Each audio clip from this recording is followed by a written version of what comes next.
tennis major. So where are you from originally? They just stayed in touch. It's Mandy's life, which is very, very good to stay in touch. Right. So we've got a good cast. It's great. Our children, wherever they go,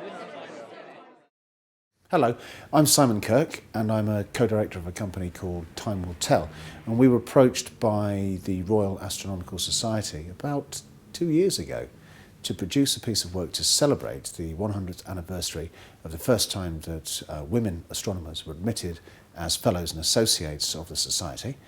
And so that's what we've done. We've produced a performance piece which is called The Way to the Stars. We hope you enjoy it. What did our ancestors think when they first gazed on the point of light in the night sky? When they noticed how the lights followed patterns, how they traced a path across the darkness. How, after time, the movements of these lights brought them back to where they had begun. Some of them were easier to understand. The brightest one, the sun, brought heat, light, and life.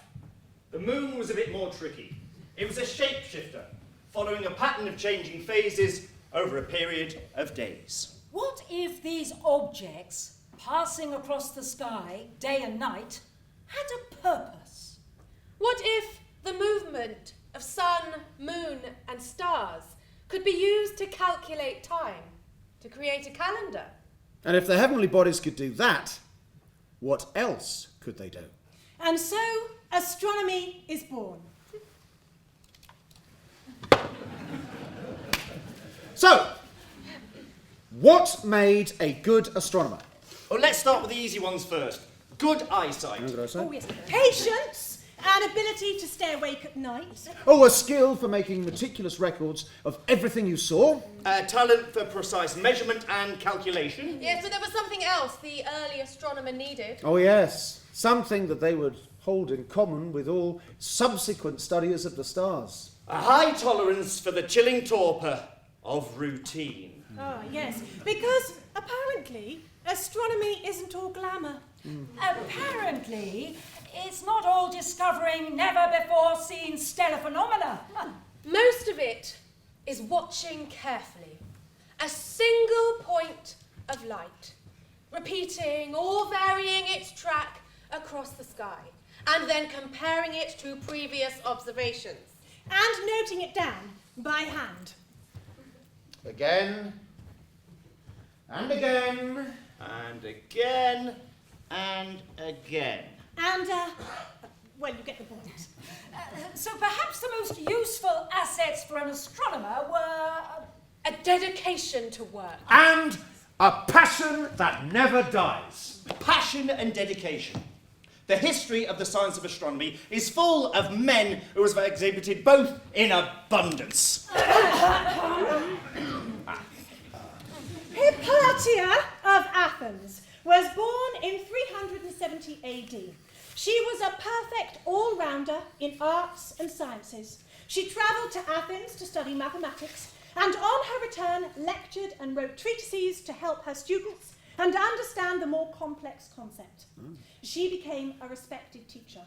She also studied astronomy, creating an astrolabe and plane sphere.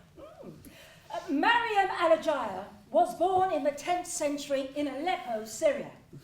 Her father studied astrolabe construction under Ptolus, the most famous astrolabe maker of his day.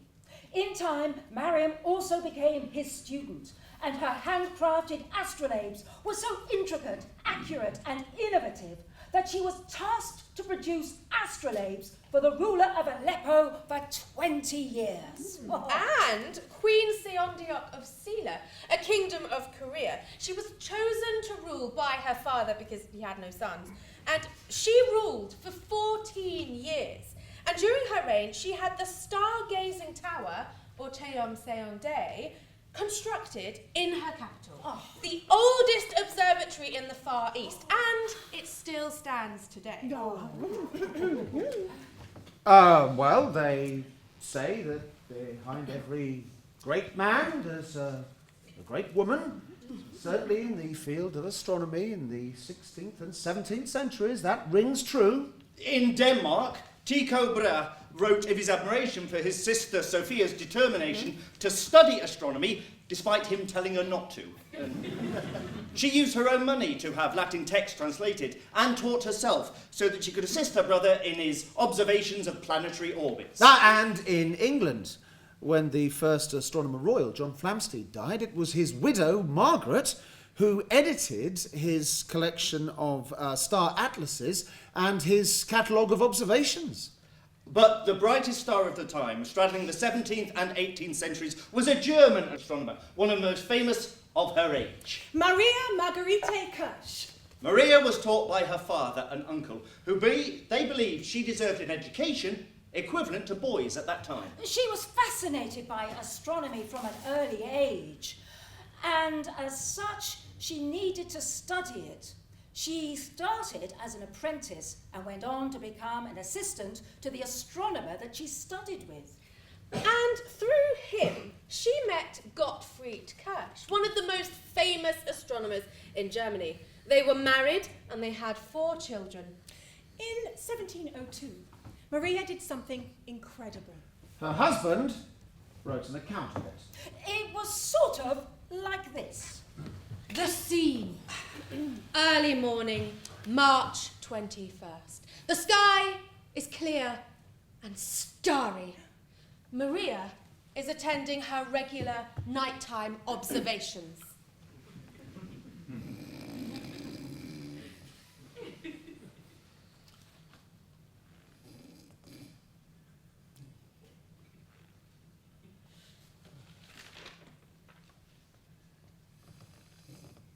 My God! Gottfried! Gottfried, wake up! Wake up! What- I have something to show you. What is it, my dear? Oh, Gottfried, I think I have found something incredible. Come quickly to my telescope. What have you seen? I think that I was looking, Gottfried, for that variable star you observed a few nights ago. Ah, yeah, when I looked last night, I could not see it. Well, I thought I would look for it, but I think I have found something else. Something no one has observed before. What do you mean, my dear? I believe I have found a new comet. What?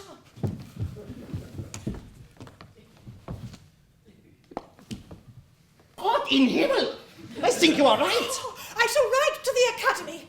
When my studies are published, I will be the first of my sex to give her name to a comet. Yes, This- dear. Is a great day. Oh, yeah. Great day. Great day. Well done, you. Unfortunately, it didn't quite work out like that. When this discovery was published, it was credited to Gottfried. It was suggested that if the truth were known, he would face professional ridicule. Or that Maria could not make a claim because she only published her findings in German, and Germany's only scientific journal was published in Latin. Although, to be fair, Gottfried did admit the truth. 8 years later, and the comet was never given her name. But it didn't put Maria off. She continued her studies and she wrote a seminal work on the conjunction of the Sun with Saturn and Venus. When Gottfried became ill, she carried out most of his work. And after he died, she continued his studies and she petitioned to take his place. It's not unusual for widows to take on their husband's business. She had the support of the president of the Academy. But the Academy's council refused to consider the possibility. The reason? It would set a precedent. Maria continued her work with a new patron. Offers of employment came in from across Europe. And Maria's son, Christfried, became the director of the observatory at the Berlin Royal Academy for Sciences. Maria and one of his sisters became his assistant. Until she was dismissed for refusing to stay in the background. After her death, her 3 daughters continued her work, supporting their brother as master astronomer. She was not alone in her field. There was Elizabeth Hevelius in Poland. Nicole René Lepote in France. Wang Chenyi of China. And as the 19th century dawned, 2 women were to make their mark on British astronomy. And their achievements were recognised by a new society. If the 17th century saw a scientific revolution, Yeah. and the 18th century saw a a dawning of Enlightenment. enlightenment, Yes. then the 19th century is the age of the society, the scientific society. Yes, here. Of course, we already had the Royal Society for Science. Yes, science. We had the Royal Society for Art. The Royal Academy. The Linnean Society? Linnean. The Linnean Society was formed in 1788, bringing together the practitioners of natural history.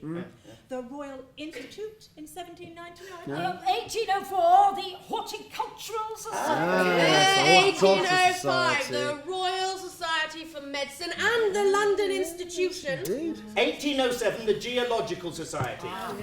What these societies have in common was to bring together the leading lights in the field to make them Acquainted with each other, stimulating their zeal, inducing them to adopt one nomenclature, facilitating the communication of new facts, and ascertaining what is known in their science and what remains to be discovered.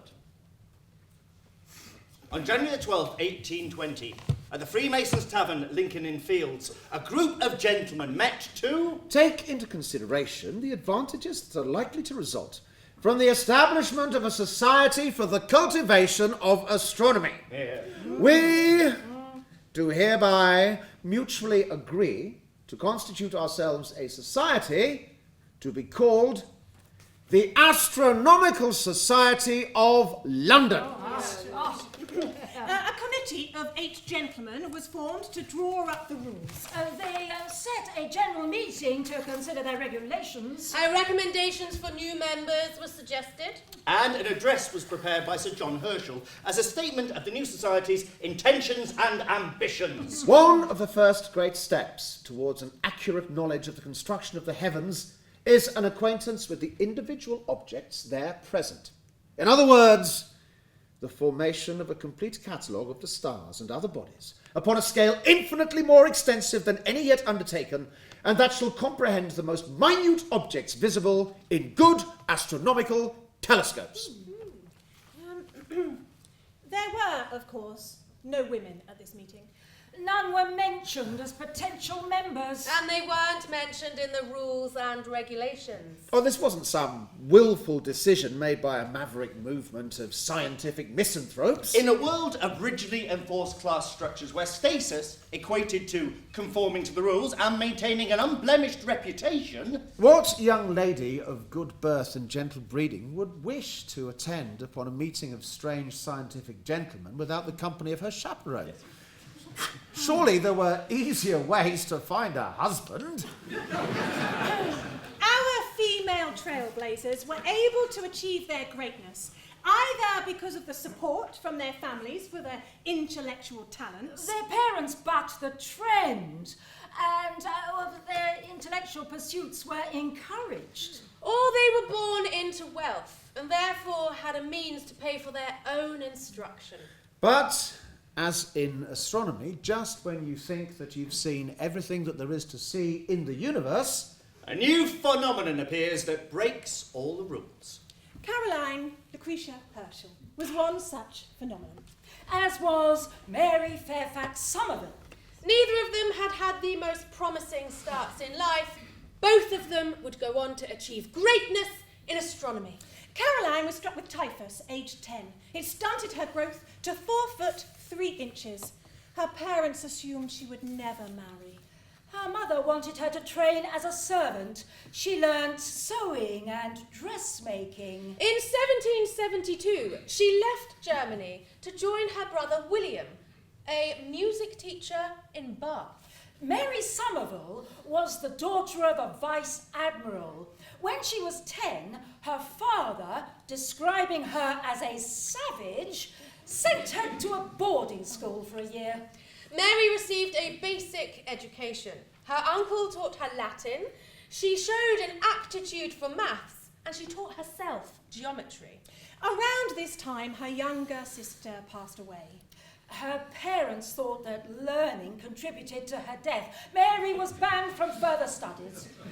This did not stop her. She continued her studies in secret. Caroline and Mary, their determination to pursue their interests was a common trait. Although they were very different personalities, Mary was a well-connected socialite, sweet, polite, and nicknamed the Rose of Jedburgh. Caroline was devoted to her brother William. Awkward in company, she didn't blend in well, and she made few friends. When William became interested in astronomy, she became his assistant and collaborator, spending hours with him building and mounting telescopes and polishing mirrors. William would consult astronomical catalogues and then make observations. And Caroline would note them down, reduce them, and then organise them. It demanded speed, concentration, and accuracy. When William suggests that Caroline make her own observations, she dedicated herself to studying the night sky. She had quite a knack for it, discovering 8 new comets. But her outstanding contribution to astronomy was to compile a catalogue of stars with an index of all observations of John Flamsteed, with corrections, and 516 new stars. And when William died, Caroline continued her studies, Assisting his son, John Herschel, to produce a catalogue of 2,500 nebula. The very same John Herschel who wrote the first address of the Astronomical Society. Not only that, she was granted a salary by King George III, making her the first professional woman astronomer. Hooray! When, in 1828, the Astronomy Society awarded her the gold medal for her work, she was given the distinction of being the only female recipient for 168 years.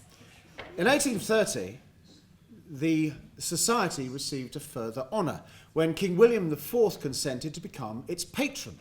And in 1831, with the granting of a royal charter, it became the Royal Astronomical Society. That same year, Mary Somerville translated and published Laplace's The Mechanism of the Heavens to general acclaim. In 1835, Caroline Herschel and Mary Somerville were both honoured by being made honorary members of the Royal Astronomical Society. Time marched on.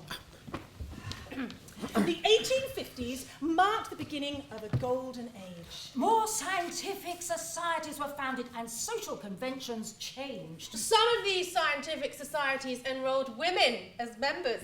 The work of the RAS was expanding. Photography and spectrum analysis helped astronomers gain new insights. Improvements were made in the design and the construction of reflecting telescopes. With the large scale of the British Empire, observations could be made across the world. Change was all around. Including the field of women's education. The 1860s, women colleges were founded in America. Maria Mitchell became Professor of Astronomy at Vassar College in New York State in 1865. She taught and inspired a succession of women academic astronomers. For British women, the establishment of female colleges in both Oxford and Cambridge was encouraging. But the syllabus was for classics rather than science. Yes, for a British woman with scientific interests, the new provincial astronomical societies offered better opportunities.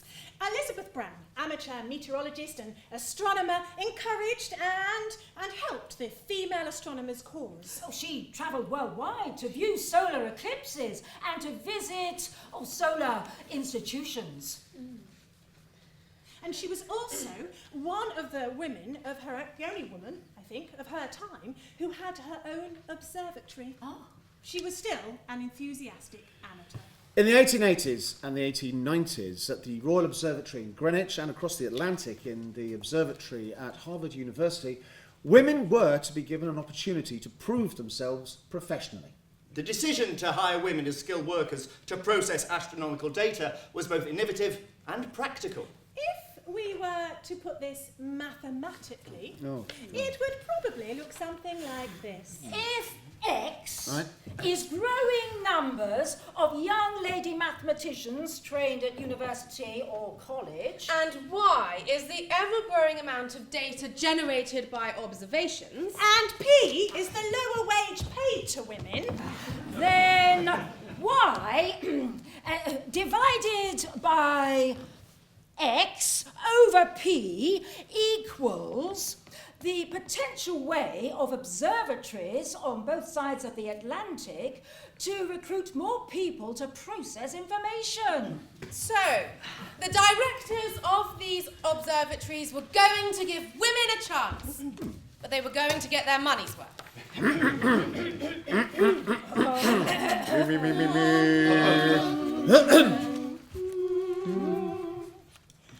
When you burnt your candle at both ends in study night and day to progress the hallowed halls of academe. And your skill at mathematics is the envy of your peers, and to be a paid astronomer's your dream. It's your dream. You want to show the world you have true talent.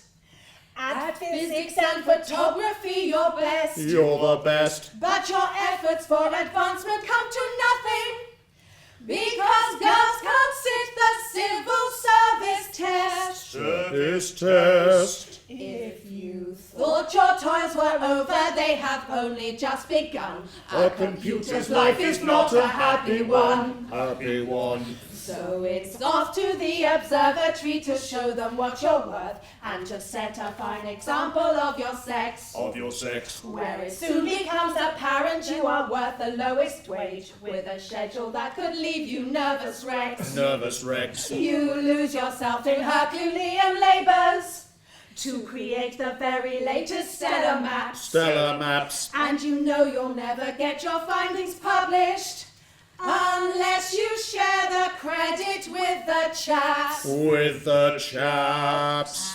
And now, being good at calculus, it isn't always fun. A computer's life is not a happy one. Happy one. But nothing will deter you from the chosen path you tread, to prove yourself to all and leave your mark. Leave your mark. If you have a wish, it's that someone would volunteer an arm when you walk home unaccompanied in the dark. In the dark. Still your confidence with instruments keeps growing, and you wonder if promotion may come soon. May come soon. But in your heart of hearts a voice is growing.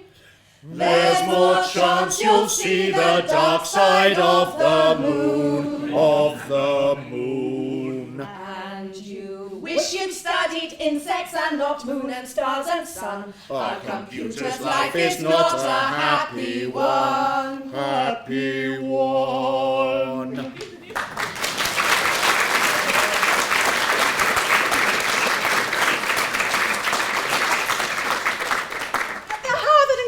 Lady computers would go on to fame. But in Britain, women astronomers still faced the same difficulties getting official recognition, which was a prerequisite to getting professional recognition. And if they did get a foot on the ladder but then got married, they immediately lost their position. And of course, they could still not be elected as members of the RAS, which was the benchmark for professional astronomers.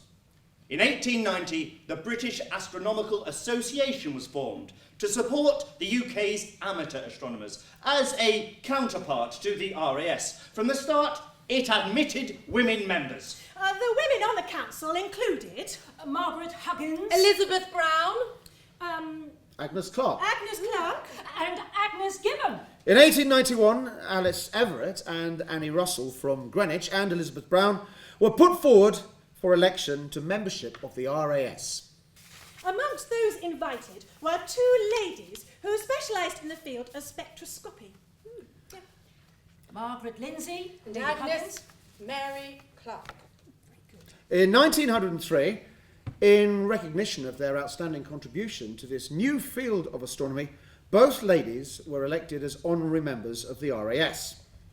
In 1906, the work of the ladies of the Harvard Observatory was similarly recognised. Wilhelmina Fielding for her work leading the Harvard computers, and Annie Jump Cannon for the creation of the new system of analysing stars. Oh, be a fine girl, kiss me! Right now! smack. We're assuming that you all know what that means, because for us... The new century heralded in the white blouse revolution as women began to look for work outside of service, of the factory and the home. As the issue of female suffrage became prominent in the public imagination, women astronomers kept working. But now, they were not just making notes from men's observations. They were teaching students and lecturing at meetings, Organising departments in astronomical societies. Making their own observations and deductions. donating money to fund research and buy equipment, Submitting papers to scientific publications. And establishing prizes for original work. going on expeditions to look at astronomical phenomena. Then, in August of 1914, astronomers across Europe prepared themselves for the ordeal to come. The RAS and the BAA were busily organising, ready to view a forthcoming solar eclipse. Yes! Oh, and then the Great War began. And as the lights went out across Europe, it was... Men to the trenches, women to the benches! As men was went off to fight, the RAS established its own Scientific Relief Committee. The RAS had always had fellows who served in the Royal Navy and Royal Engineers. For such men on active service, the RAS suspended penalties for non-payment of their subscriptions. And the Relief Committee made payments to astronomers, both male and female, who had lost their income because their lecture tours had been cancelled. Mary Adela Blagg, a published astronomer, devoted her time to charitable works, caring for Belgian refugee children, whilst continuing with her research. Among the men of the RAS who served in the Great War, William Davidson was appointed as an army chaplain in 1915. He served on the Western Front until 1918 and said of his experiences, There, the difficulties in the way of meteor observation were insuperable. There was no adequate means of distinguishing between a fireball and a star shell. Davidson's position as director of the meteor section of the BAA was taken by Grace Cook and Fiammetta Wilson. Fiammetta Wilson was a committed astronomer who was not about to let the inconvenience of a world war interrupt her work. She had a platform built in the garden of her London house for better observations. But watching for meteors in wartime was a dangerous business. She was threatened with arrest by an overzealous special constable that believed that she was signalling to Zeppelins. On another occasion, she only just narrowly escaped injury from bomb shells from those very same Zeppelins. But nothing would crush her enthusiasm. The onset of Zeppelin raids in 1915 also prompted the RAS into action. precautions against war risks. So, the early minutes of the society were placed for their own protection in an iron safe, and the most valuable books from the library and a number of paintings of sentimental value were placed for their safety in the basement. The Phoenix Insurance Company was paid a £9 extension fee as insurance against air raid damage. On a more practical note, and to demonstrate their contribution to the war effort, the RAS lent optical equipment to the Army, the Navy and the War Inventions Board. And they made a £500 war loan to His Majesty's government. Oh, and at the same time, they put another completely unconnected matter before His Majesty the King. The obstacle of admitting women into the RAS had always been the RAS Foundation Charter. To change it would require royal assent, a supplementary charter, and a fee of £100. You might think that with war raging, bombs falling on London, the prospect of an uncertain future would leave the RAS somewhat distracted. But at the annual general meeting of 1915, the council proposed that the meeting should approve of the admission of women as fellows and associates. No one spoke against the proposal, and the council was asked to take the necessary steps to make their election possible. They had already made inquiries at the Privy Council offices. A draft petition and charter had been prepared. The wheels were in motion. In November 1915, the RAS received its supplementary charter with the following amendment to Bylaw 86. In the construction of these bylaws, Words donating the masculine gender only shall include the feminine gender also. January the 14th, 1916, the following female astronomers were admitted into the RAS. Mary Adela Blagg Ella K. Church. A. Grace Cook. and Fiametta Wilson. They were torchbearers. They were the shining stars. And like all stars, they lit the way for others. Perhaps the position of female astronomers was best summed up by Lady Margaret Huggins. I find that men welcome women scientists, provided they have the proper knowledge. When women have really taken pains thoroughly to fit themselves to assist or to do original work, scientific men are willing to treat them as equals. It is a matter of sufficient knowledge. That there is any wish to throw hindrances in the way of women who wish to pursue science, I do not for a moment believe. Ladies and gentlemen, thank you very much indeed.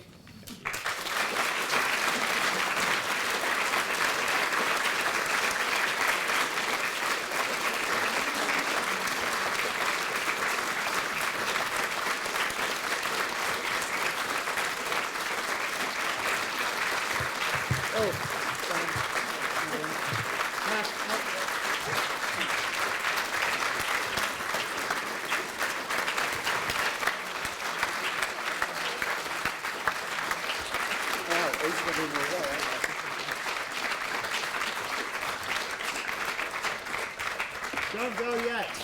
Stop. Don't go yet. Don't leave. I'd just like to say what a fantastic and wonderful and unique way of celebrating this important anniversary. Please give them all a thoroughly massive round of applause again.